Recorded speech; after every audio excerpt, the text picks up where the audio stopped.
Hello everyone, you are watching the channel Sagar online solution. कैसे हैं आप लोग सब दोस्तों। नए साल की शुरुआत और शुरुआत में ही सरकार ने एक नया कानून पास किया है, एक नया लॉ लेकर आई है जिसका नाम है हिट एंड रन लॉ। अब इस लॉ से नाराज होकर जितने भी ट्रक ड्राइवर्स हैं वो भाई चले गए हैं हड़ताल पे। मैं यहाँ पे स्पेशली ट्रक ड्राइवर्स की बात नहीं कर रहा हूं, जितने भी कमर्शियल ड्राइवर्स भाई लोग हैं जो कमर्शियल व्हीकल को ड्राइव करते हैं, चाहे बस हो चाहे ट्रक हो, वो सब हड़ताल पर चले गए हैं। 30 लाख से ज्यादा ट्रक है भारत में जिनके पहिए अब जाम हो चुके हैं, यानी वो लोग हड़ताल पर चले गए, जिसके चलते पेट्रोल पंप में भी काफी लंबी लंबी लाइन है। सो भाई आपके दिमाग में भी क्वेश्चन आ रहा होगा कि सागर भाई आखिर ये लॉ क्या है, इसमें क्या क्या नई चीज इंक्लूड की गई है, जो ये नया लॉ बना है हिट एंड रन, आखिर इसके अंतर्गत क्या क्या प्रावधान क्या क्या चेंजेस किए गए हैं। इसी के साथ इस लॉ के अंतर्गत क्या सभी ड्राइवर्स की बात की जा रही है या फिर कमर्शियल व्हीकल जो ड्राइव करते हैं सिर्फ उनकी बात की जा रही है। फॉर एग्जांपल आप और मैं भी तो व्हीकल ड्राइव करते हैं, आप अपनी कार या बाइक ड्राइव करते होंगे तो आप भी तो एक ड्राइवर हुए, तो क्या आप भी इस लॉ के अंतर्गत आते हैं? ये सारे डाउट्स आपके मन में है। आज की इस वीडियो में हम A to Z क्लियर कर देंगे। अगर वीडियो पसंद आ जाए तो चैनल को सब्सक्राइब कर देना, बाकी आपका मन है। चलिए आज की वीडियो शुरू करते हैं। तो भाई बात करते हैं सबसे पहले जो लॉ है ना, हिट एंड रन लॉ। जैसे कि आप इसका नाम समझ पा रहे हैं, हिट एंड रन लॉ।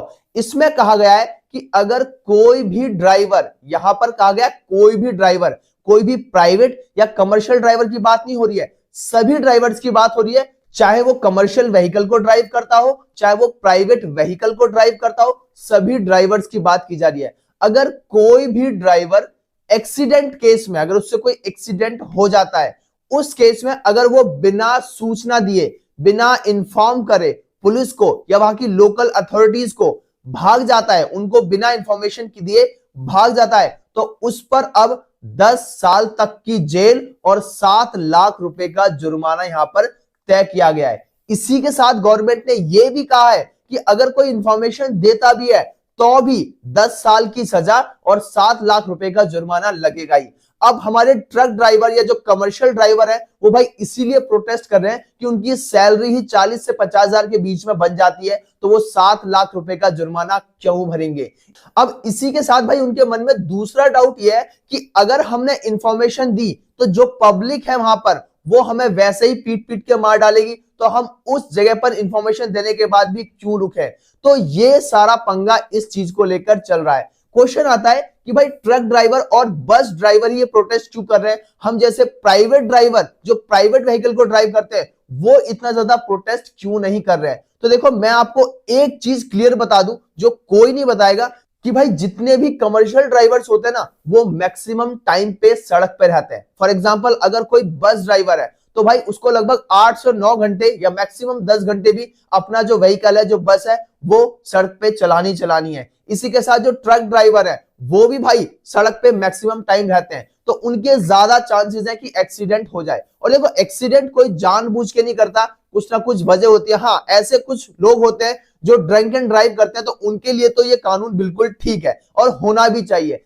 लेकिन सभी को इसी कैटेगरी में डाल देना जहां पर उनकी सैलरी भी नहीं है और आप उससे ज्यादा का फाइन लगा रहे हो। दूसरी चीज भाई, जितने भी हमारे ड्राइवर्स भाई लोग हैं उनकी ये भी बात सही है कि भाई वो इन्फॉर्म कर भी दें तो वहां की जो लोकल पब्लिक है वो तो उन्हें पीट पीट के वैसे ही मार डालेगी। तो भाई इसीलिए पूरे देश में ड्राइवर्स की स्ट्राइक चल रही है और वो यही डिमांड कर रहे हैं कि भाई इस कानून को वापस लिया जाए। अब यहां पर मेरा पर्सनल जो ओपिनियन है वो भाई ये है कि देखो कानून, मुझे ऐसा लगता है कि गवर्नमेंट ने जो कानून बनाया ना, इससे पहले वो आरटीओ ऑफिस में जो धांधलेबाजी होती है, जो वहां पर जो ड्राइविंग लाइसेंस एजेंट इशू कराते हैं बिना टेस्ट दिए कि भाई आपको इतने रुपए लगेंगे और आपको कोई टेस्ट नहीं देना, लाइसेंस आपका घर आ जाएगा। कुछ स्टेट्स में ऐसा भी हो रहा है कि घर बैठे ड्राइविंग लाइसेंस बन रहा है, कोई भी वहां पर फिजिकल अपीयरेंस में ड्राइविंग टेस्ट हो नहीं रहा है। तो भाई मुझे ऐसा लगता है कि इस कानून को लाने से पहले सरकार को वहां पर वो चीजें ठीक करनी चाहिए, क्योंकि अगर कोई बंदा बहुत ही अच्छे से ड्राइविंग सीख के और जेन्युइनली अपना ड्राइविंग लाइसेंस बनवा रहा है तो वहां चांसेस कम हो जाते हैं कि उसकी ड्राइविंग स्किल बहुत अच्छी है तो एक्सीडेंट ना हो।